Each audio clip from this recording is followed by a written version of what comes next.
We why are we here? Why are we here? My name is Filip and this is Jump Ship. And my name is Daniel. Right, so this is our developer update. It's been 2 weeks since we did the last one. Since then, we've been sending out a bunch of keys a bit secretly, and we just wanted to share a little bit about what's been going on the last couple of weeks, and also talk a little bit about. There's been some concern about the amount of players on our closed beta, right? Right. The concern is regarding to. What is the concern? Low player count.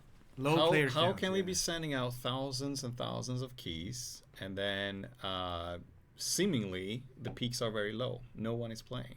Yeah. And people are very suspicious about that. Dead game. Yeah, dead game. So what's up with that? Like, how does that work? And why is the number seemingly low? And why are we doing it this way? I'm not too worried yet. The game is not released. It's a beta. You have to be quite engaged to engage in the game. And the reason why I'm not too worried is that we are already getting quite some feedback to deal with. And I can also see from the emails we're sending out that even though like a lot of people read the emails, not everyone clicks on the links and stuff like that. Yeah, so if we send out 1,000 emails. Yeah. How, like with keys or whatever, how many is actually claiming those? I haven't checked the latest batch, but it feels like it was more activity the last batch we sent out because I sent out to like more recent subscribers in comparison to before. So I don't have an exact number, but say that if we send out 1,000 emails, maybe half of those open the email, and then maybe a fraction of those actually activate the keys. Right, so 500 people, they click on the email, and then a tenth of those people are actually like, hey, I'm still interested. I'm engaged. I will play with my friends. And then you have to wait till your friends comes online, which can take some days as well. But that kind of makes sense in a way. I think like if you look at people, let's say a YouTuber with 1 million subscribers, how many views do they in generally have for a video they put up? At 10%? most, 10% usually. 100K? Yeah. So I think it's the same effect that we're seeing. For every step that we require, someone to do, they've signed up. Yeah.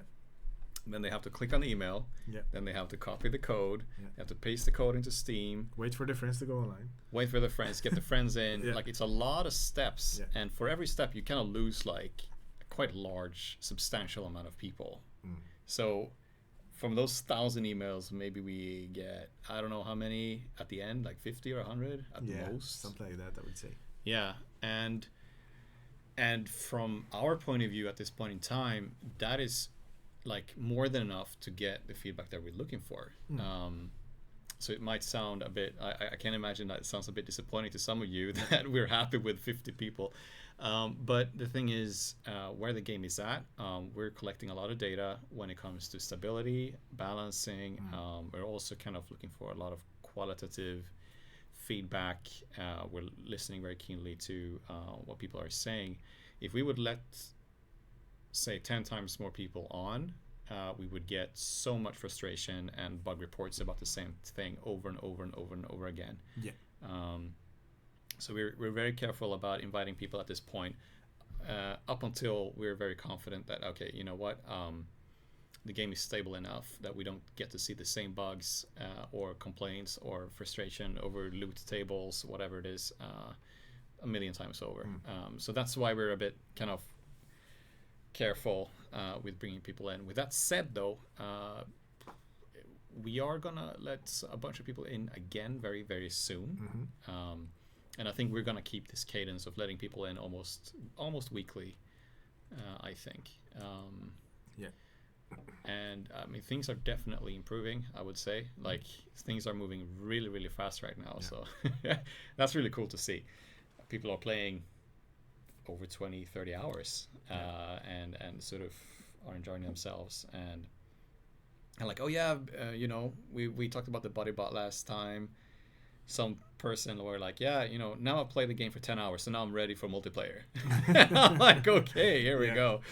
For me, who comes from a background of making sort of single player games that are about 10 hours of length, I'm like, dude, okay, this is a completely different beast, and people are totally fine with spending that amount of time as sort of a warm up to the actual kind of game, which is multiplayer. Yeah. And that feels really good. Of course, there is so much to fix, and there is a lot of improvements to be made all over the place. But at the same time, also really happy with our progress so far, and the fact that people can enjoy the game for that amount of time. Yeah. I would be worried though, like if we have the same numbers when we launch the game. But 50 then, people. then you won't see us anymore here. Yeah, that is. Thanks and goodbye. Yeah, I'm pretty confident that will not happen though. Yeah. So that's that. I think the low numbers that you guys are seeing is basically just because they're just like the amount of steps required to just get a person into the game is long enough that you have a huge fall off for people. Yeah. And to be honest, like we get, like when it comes to like the Discord beta, like we get more than enough. Yeah. At this point, for sure. Yeah. And then we talked about this before as well, but we are tracking, we have analytics inside the game as well, so we're tracking how things are progressing from that end. We also see like crashes and bugs that are automatically sent to us as well. So we have more ways of collecting feedback than just the Discord beta. Yeah. Well. So it's a lot to take in, and I think if we would let in more people, we'd just have too much information to handle. Yeah. Or a lot of stuff being repeated many times. Yeah, exactly. That would be harder to manage the bug database. Yeah. But the game has done huge strides the last couple of months, and it's so fun to see like the amount of players spending 20-30 hours plus already enjoying their time. And obviously it's not perfect, like we still have a lot of bugs. We're working through a lot of like stability issues. We want the game to perform and be as stable as possible. Like obviously there's a difference with when like thousands of people play a game versus hundreds of thousands. Then you will always have problems, and we'll see how it goes. Yeah, so I think as a team right now, our main focus is to make sure that the game is stable enough. The other issues that we're seeing is more aligned to balancing. Some enemies might be too hard. Sometimes, the director can kind of throw in too many challenges at the players and stuff like that. But I think that's like much easier problems to kind of deal with over time. So I think stability is the one thing that we're working really hard with. And that's like kind of very unsexy stuff to talk about. It's not very you just write code and then things work the way they're supposed to. There's not much we can show there in terms of flashy pixels moving or anything like that. It's just like, okay, we have 30% less crashes than last week or whatever. But it's a huge part of game development. That and optimization is the same thing. Now we have 5%, 5 FPS better in this scene. Okay, that's great. Good. And the best optimizations are like the sweeping changes that will like go throughout the whole game. Exactly. And those are also hardest usually to fix. So we're in that period right now where like it's not that kind of flashy. A lot of really amazing things are being found out and fixed and dealt with, but it's not like super cool stuff to show off really. But we're very keen on listening to the feedback that we're getting, and it's a lot like, hey, in the options menu I would love to have this toggle and stuff like that, and I think we've been adding some of those. Some are harder to do and some are easier, and the quick ones we try to get to them as soon as we possibly can, because those are like sometimes like no-brainers. Like, okay, let's do it. Let's fix it. Which changes the experience for some quite significantly. Like it makes the game way easier to play or whatever. And those enhancements are always welcome. So that's where we're at. Fixing things, undramatic stuff. I hope that we'll be able to show more of the game soon. with that being said, I still see like a lot of questions about if you say why don't you check your funnel? How come so many emails end up not being used? Those kind of things. I have no idea. We'll see eventually if we need to change our approach. But like I said initially, I'm not too worried because we get the feedback we want, and that's the whole idea with the closed beta, to get feedback, to fix the required the issues we get reported, and then get back to the players. We have no intention of trying to get like a high CCU or whatever right now. Obviously that would be cool, but I don't care that much right now. Yeah, I mean the other like the other option would be, okay, let's make the whole pipeline perfect. Then we send out 50 emails. Yeah. Okay. Yeah. Or 100 or whatever. So that's where we're at, really. But yeah, we've also gotten some questions about like voices in the game. We can talk a little bit about that. Yeah. So the Bodybot specifically, maybe. Yeah. There's been, I mean, now there's been some concern about, we have AI generated voice lines. Some characters are 100% AI generated, and there's been some concern thinking like, both from an ethical standpoint, and also from a quality standpoint, like they're not up there with human voice actors. The reasoning why we're using AI voices now is because we're writing so much new material all the time that for our pipeline it's much faster to get something in. So we look at the AI voices as just temp VO lines up until we have a real voice actor, and we're already started to replace some characters where we kind of feel pretty happy with the amount of lines that they kind of feel a bit done. We know which lines they're gonna say, so we do have some a few like human voice actors who've been replacing some of the voice lines in the game, and I think it's gonna be a process that we go throughout early access as well. Yeah, and it's always like going from prototype to production quality of things. It's like we would the ideal situation for us is to be in like prototype phase for as long as we possibly can. Yeah, because it's easier to change and cheaper as well, and we believe that the more iterations you can have on a game, it will become better eventually. Yeah. Like that's the whole. Like I remember when I used to work at Coffee Stain, like I got a lot of questions about like, oh Daniel, Kaplan they usually say, but yeah, what's the secret sauce to making a great game? And I was like, try to get as long development time as possible as you can, because then you will have more iterations. Yeah, buy time, get as much time as you possibly can. Yeah, and if we would like, if we are in production or like trying to change a lot of things that require a lot of external people to help us out, then everything becomes way slower. Yeah. So, and actually the usage of AI voices, I mean, I remember when I started in the gaming industry 15 years ago, the first game I worked on was Syndicate, the first person shooter version, not the top down from the 90s or 80s.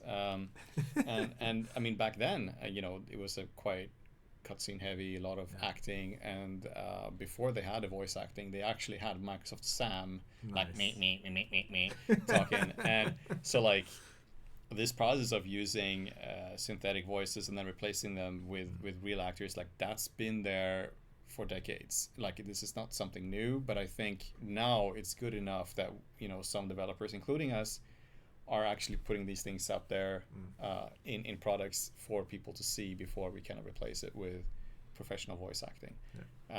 And some voices in the game will always be AI because we think that fits with the game. Yeah, exactly. Like we don't intend to change that. The Bodybot maybe will perhaps stay an AI because he is an AI. Same with the core of the ship, also a robot, so it might very well be that we keep them that way. Um, yeah, you wanted me to talk about the Bodybot's personality, or like what was the what is the Bodybot and why did we implement it? We've had some questions in the past about single player, and maybe like not having a crew to play with, or some people just have a hard time finding time to play with their friends. So having so the Bodybot is basically a crude AI that will kind of help you if you're playing alone. He will sit in the combat station, control the turrets. If you're flying, if you get down by enemies on foot, he will revive you. He will help shooting at enemies while you're running around on foot, and sort of be your helper, making the gaming experience when playing alone a lot smoother than it would have been otherwise. And sort of the concept of having an AI helping you out has been there for years, but the plans for it and the implementation of it was accelerated once we kind of realized that we put the game out there in closed beta a couple of months ago. I think it was in January, and we saw the very large percentage of people who were going to play solo or partially play alone at least, and we felt, oh my god, we have to put this Bodybot in ASAP. So he's in there, and he's been very well received. I think now a lot of you can see that before there wasn't so much requests about fixing things in single player, but now that we started having a much better single player experience together with the Bodybot, there's a lot more requests improving that experience, being able to tell him to kind of no, stay on the ship while I'm leaving, or don't do this, do that, kind of give him commands and stuff like that, which we obviously will put in at some point. But he's been, and now we're working a little bit because I think when we showed him last time, he was a bit of a cowboy kind of character. It's howdy boy. That was not supposed to be the final version. We're playing with different personality here in house, and there's been a lot of suggestions about okay, but maybe we can give him different looks, maybe we can give him items, so if I give him a rocket launcher, that's what he will be using when shooting at stuff. Give him a different sort of voice package. We will speak in a different way, and I think all these ideas are really cool. We just have to compare that with all the other requests, because we also have a co-op game, right? Maybe there are co-op features that people want more.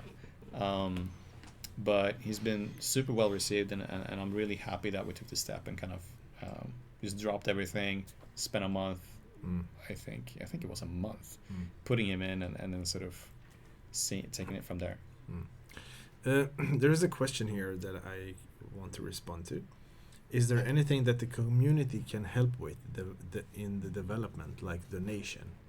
I'm assuming donating money to the development per se. We don't need any donations, at least not right now. But what I really would help with is that we're looking to localize the game to a lot of different languages, and I had really good experience from Mojang and Coffee Stain working with the community to translate Minecraft and Deeper Galactic and a bunch of other games together with the community in a lot of different local languages, because there's even though we had professional translators at most of our games that I used to work at, you still got a lot of things wrong because the professional translators usually don't have the context. A game has a very specific language. Exactly. That does not and even really maybe work. The game itself have its own language. Exactly. I mean, we all speak two languages here at the studio, English and Swedish, and Swedish translations are hilarious. It's always funny to play in Swedish. It's so funny. So we are extremely aware of his Swedish. Nobody gives a shit about Swedish. It's mostly for fun. So and even manuals to stuff is hilarious. So we're extremely well aware of the difference between here is the perfect the the correct translation of a bug is insect, right? Like if you don't know the context, a bug is an insect, and then that will be in the manual. Yeah. I've seen it so many times. It's crazy. So that would be extremely helpful. Like someone who knows the game would obviously be able to kind of figure out, these terms. Yeah. So we will, of course, kind of provide this basic kind of automatic translation, which will be hilarious. I think we will spend a little bit of time making the Swedish version extra hilarious, but then I think it would be great to like you said, to kind of ask you guys to help us out. I think another thing that the community could help out with is spread the word. Just talk to your friends about the game and your excitement. And once we're getting closer to, once we announce the release date and stuff like that, like let as many people as know about the game and sort of, show it to people. I think that's like, that means so much. Just having a lot of people behind us. I think that's a huge one. Someone asked, can we have pirate speech as well as a localized option? We actually had pirate speech for Minecraft, and that came only from the community, and so that's the beauty of community efforts, is that they can suggest whatever, and if enough people are on the same page, they can help out. Yeah. So, but Minecraft only had text, right? So it's not VO. No, like, VO. Yarr. Everybody's like, Yarr. No, nothing like that. It was only like in text. Yeah, okay. And that makes it easy. Yeah. But what is a pirate speech? I think you have to come up with some common rules there. That's a fun exercise. Yeah. There was also Klingon for the Uber nerds. Maybe that would fit our game. I don't know. Yeah. Oh, God. Yeah. Let's see here. Some more questions from the... Is there any questions you would like answered? Someone asked, will there be an open beta? Maybe. Yeah. Yeah, I'm gonna keep my... I will not confirm nor deny. We have obviously a huge amount of people who wants to kind of sign up and want to play, and of course we want to make sure that you guys who are excited to bring in to some capacity at some point, but I don't think we're ready to make any announcement about that, but it's something we're seriously discussing. I can put it that way. I think that's a political answer.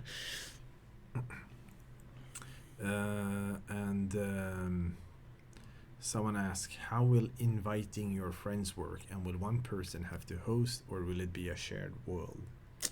Yeah, so that's a good question. You invite your friends through Steam. You basically, do the shift tab, or we have like a shortcut button where you kind of show your Steam overlay, and then you kind of invite people. On Xbox, I think, whatever like how you invite people on Xbox, you do the same thing there. And then once you invite those people, they will be in your world on your machine. So you're the host, technically.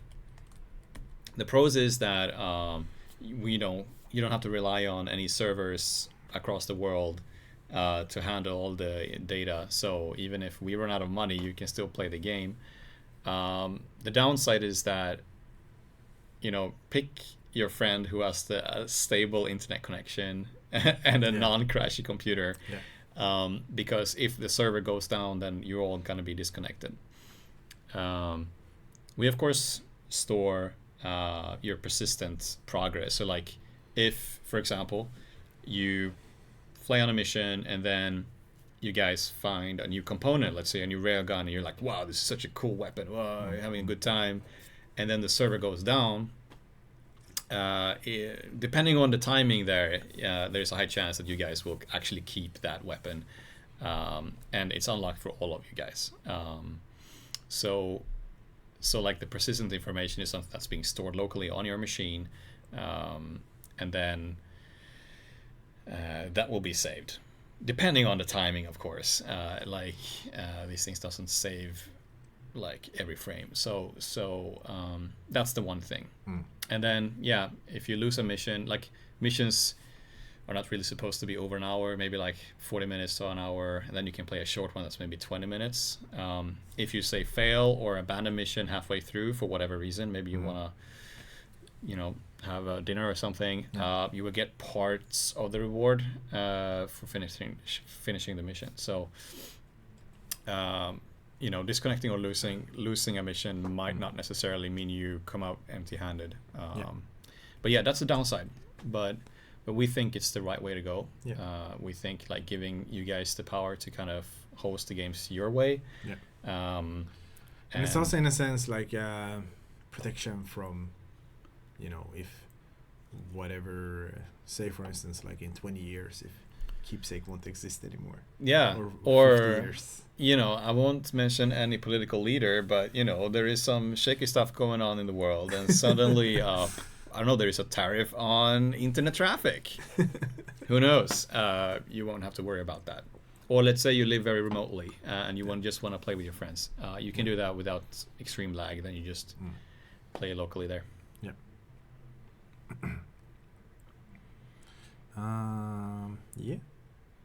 What else is there?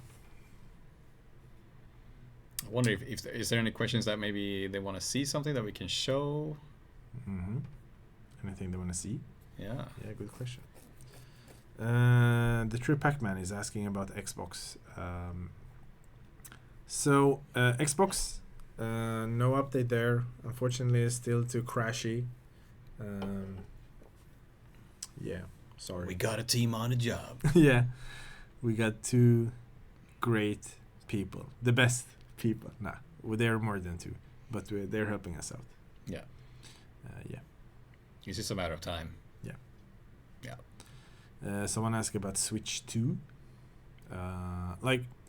Releasing a game on several platforms, especially in early access, is very tricky because you have to, you want to synchronize your updates, and each additional platform adds additional work, and we can't really deal with all of that work at this time. I think at one point we showed the server room. If you haven't seen that video, please go back. It's like 4 square meters and one little desktop on the floor. We're a very small team and a much smaller studio than I think most people realize. We're 15 people. That's 4, 5 programmers, depending on how you count. We would have to hire people to kind of just manage all the platforms. With that said, of course, in the long term, we of course will work on more platforms than the Xbox, but we decided to do one at a time, just to make sure that we could provide the best ability and stuff. Our ambition is to try to get them as many platforms as possible. It's just that we don't have the capacity to do it. And the game is like changing so much as well, so it's like hard to do. For us at least, it would be hard to do a lot of updates on a lot of different platforms. We're not there yet as a team.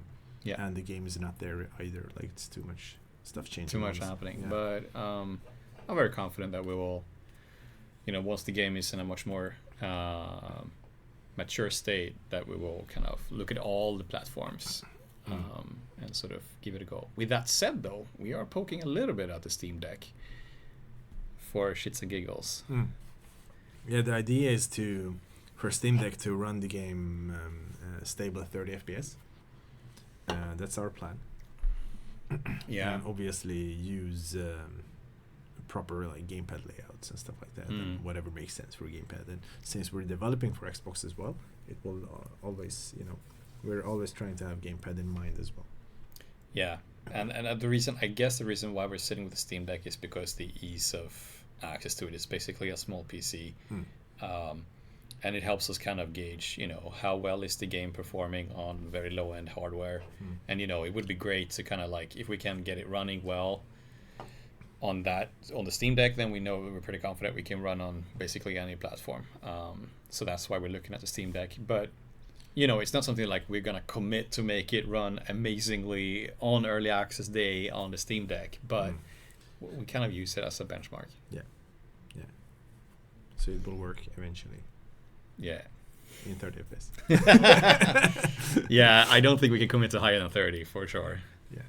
There's a lot of stuff going on in the game, like crazy. Yeah, game. I saw some questions about controller support. Like, yeah, of course, We'll since we're definitely have releasing on that, Xbox, there will be controller support on PC as well. No problem.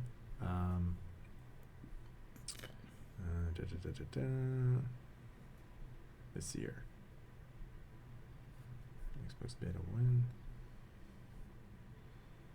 Wow, you got like several tabs open. Have So you much going on. experienced any unintended bugs that led to any fun mechanics? Yeah. That actually happened recently, but I don't recall what it was. But yeah, we have a lot of these crazy things when the AI does stuff, and you kind of go, "What? Oh yeah, it actually ended up nice." But I can't recall any good examples. No. Ah, that's so boring. I need to write them down. Yeah.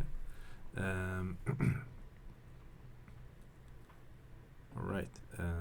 Is there any idea of a release date? Not necessarily the day or month, but even what quarter it will be. This summer. That's the only thing we can say. And what's the definition of summer, my friend? It's quite long. Summer can be very long. Kind of broad. In Sweden, it's very short. It depends on how you see it, you know, like Australian summer or Swedish summer. The summer stays until, you know, we get internal darkness, which is quite late in the year, no? I don't know. Yeah. Vague. This summer, yeah. Yeah, this summer. Like, obviously, if the game, if we felt that the game was ready to be launched, we would have launched it already. It's not like, we want to delay stuff. I don't think any developer wants to delay. No. It's a hard trade-off there. Like, you can't go on forever. You can't release something that is so broken that it almost feels like an insult for you guys to play it. You have to, like, find a spot where it's great and fun and you can play for, 20, 30, 40 hours and have a good time. And the issues that you find along the way are not bad enough that you would kind of like throw away the controller and like, so that's a little bit like a balance, because like we want to release the game earlier than I think I would have done in sort of previous companies, because I've never done early access before. Yeah. Because we want you guys to be involved and sort of have a say and help us kind of focus on the things that you guys think are important. But with that said, of course, we can't also release it so early that you barely can play it or start the game or, get a bug a crash or a blocker every half an hour either. So we have to find like a point where most of you guys are happy with the stability. I saw Alphonse mentioned a bug that was a bit funny. Oh yeah. When you're down, you can use the emote wheel when down. I'm not so sure that's a happy accident. No, I think it's funny. You can wait like, hey, come res me. Yeah, and then everybody says, oh, that's the greatest feature in the world, that I can like stand up and wave while I'm being down. And then I'm like, okay, that's cool. And they're like, what? Are you downed or not? You're just like standing up there and waving. I don't know what's happening here. And I'm like, yeah, so I'm not sure that's a happy accident. But it's a bit funny. We're going to keep it in. Until I get too frustrated with it. Someone asked if you can show some melee in the game. Melee? Yeah, we can do. Oh yeah, I need to do. Oh, look here, we got some cool. Boom! Yeah, buddy. Look at that. We upgraded our setup. So here we are in the hangar. So this is the sort of your hub where you invite your friends before picking a mission. And in here you will find a lot of fun things to do, whether you want to play football, sit up there and drink some beer, or go to the shooting range. And we got melee attacks in the game not that long ago, actually, and it's just like you press V and you will kind of do a punch and you will hit stuff. Chop.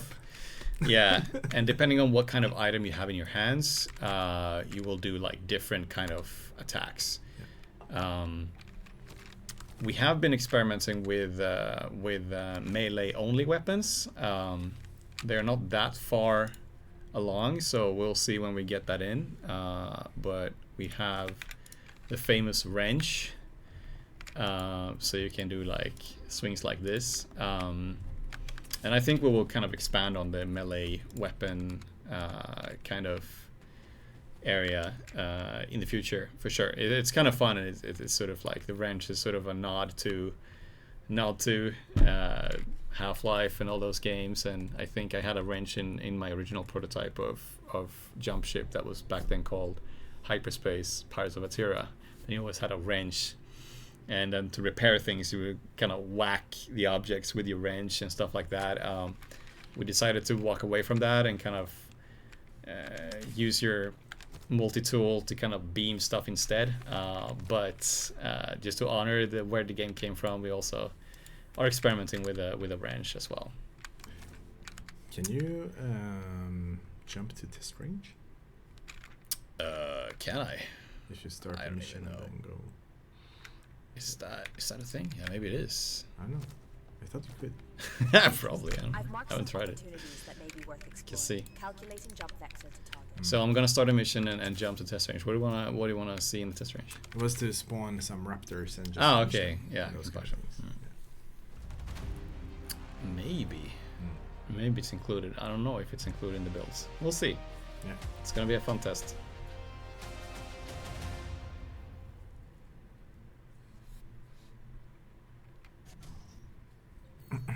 All right, loading screens. Whew. So if I now then Ship sensors report no imminent dangers. Enjoy the tranquility of space. yeah, test range. Cool. So now we're jumping to the secret dev level. That I'm sure you guys will find a way to hack yourself into, but that's okay. It's not that dramatic. Yeah, it has no name. The game is like, what the fuck? Where did he send me? Nice. Yeah, I can move. Okay, cool. I'm like, can I move even? Oh, here's the Bodybot. Hey, bro. Like, what's up, dude? Oh, you're here to help me on my adventures. Okay. Cool. So, let's Superman down to the test range. Hey! Will you kill them off before you are Yeah, able the to- Bodybot will just ruin the whole demo. Yeah. Hey, where did he go? It's not really. Yeah, there he is. Hey, my buddy. So, we got some enemies here. We can spawn a few raptors. So this is the dev level that we use to try test out combat and weapons and animations and stuff like that. So here we go. We can... Oh my god. Okay. You have to cheat. It's like, yeah, I got my Bodybot. He's helping me out. And there we go. Oh, did I kill everything now? I have to do it again. Yeah. You have to spawn in more. What's the limit? I don't wanna push it. He's a bit too Okay. eager to report that he killed everyone. Yeah, exactly. Oh, can I dodge them? There we go. Yeah. Oh, look, he's saving me. He's such a good guy. Whoop, where do you go? He teleports. Yeah. So sometimes he just teleports in and out of existence. Let's see. Okay, there we go. But yeah, that was melee, and now you got to see a level that you will, from my point of view, hopefully never see. But Alright, spawn in as many raptors as you can. Now let's see what happens. okay. Heavy raptors. Should we do Maybe heavy? you should put yourself in god mode. Why should I? This is for- No, I want to see if I die. For lulz and giggles. More! So I'm not sure. Yeah. The game does not. Oh wow, doesn't it actually runs. That's hilarious. Smoothly, actually. Man, we should give props to Johan for. I love that they're all looking at me like, who's shooting? Am I shooting? Are you shooting? Oh yeah, why aren't all of them shooting at once? So that's a good question. So there is like a challenge when you make games like this, that you know you have one enemy, then everything is quite easy. Then you have two enemies, and they're both dealing the same amount of damage, shooting the same amounts. That means you get double the amount of damage. If you have 3 or 4 or 5, like it all scales linearly, and that makes things like extremely difficult to balance, because you know, once you kind of go over a certain threshold, like things become impossible. So what we do, which is a kind of a common thing for sort of modern shooters or games in general, I just kill everybody now through the dev console, is that you have what we call like a ticket system, where you have a bunch of AIs, and they're all allowed to only do a certain amount of them are only allowed to do an attack at the player at a certain time. So like if we are 4 players, you know, the AI will first kind of look at the first player, like, okay, I see 3 players, I'll look at player number 1, how many is attacking that player? Oh, there's already 4 raptors attacking that player. Okay, then I'll look at player number 2. So they're all kind of checking with each other how many is currently attacking a certain player, to make sure that you don't have like all the enemies attacking one player at the same time and killing that player instantly.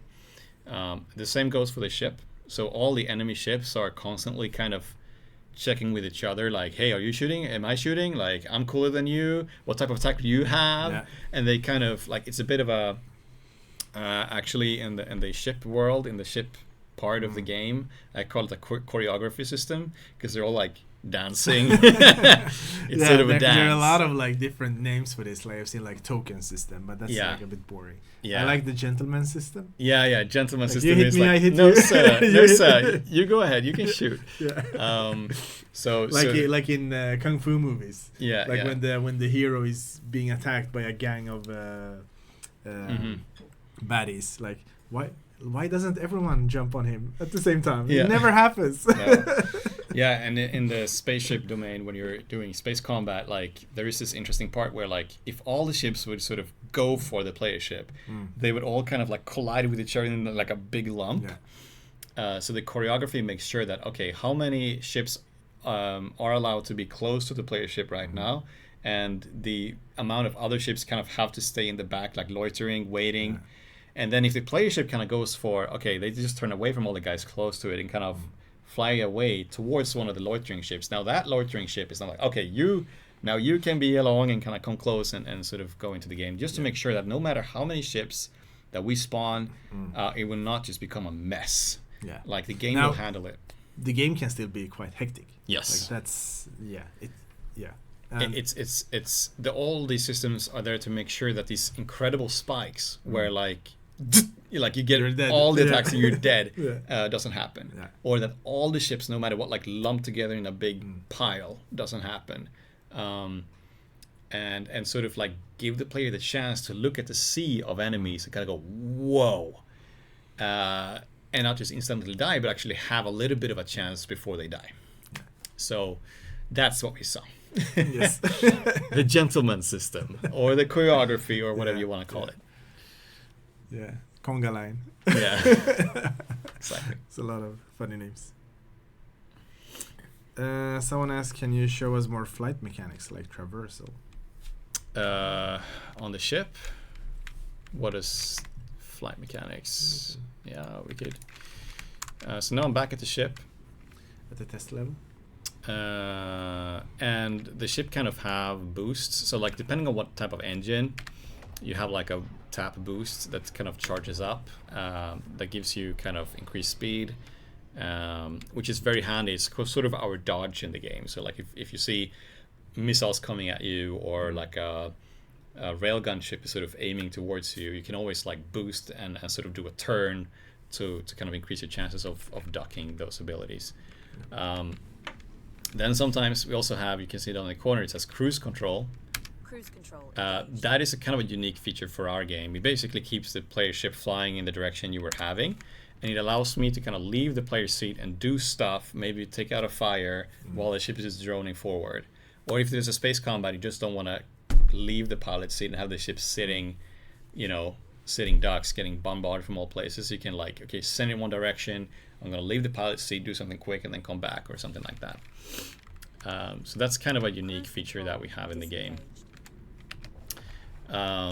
Then we also have docking. I guess a lot of people are curious whether that's like, I don't know if there is a docking point here in the test level. At least the ship sure. starts in front of the level, but I'm not sure if there is a dock. There used to be. I Yeah, love that that spinning platform. plate. So crazy. Yeah. Crazy So stuff, docking. I don't have a docking here, but docking is basically an interaction that pops up in front of a ship, and you press a button, and then the ship kind of automatically kind of goes into a docking sequence. That is just to make sure that we don't want the game to be like very simulation-y and sort of difficult to play. We want it to be simple and then focus on like, whatever you want to do, and you don't have to sort of, that part of the game shouldn't be like, okay, no, the wrong guy is trying to dock, now we're gonna take 50% damage of the ship just because he is not experienced with sort of the mechanics.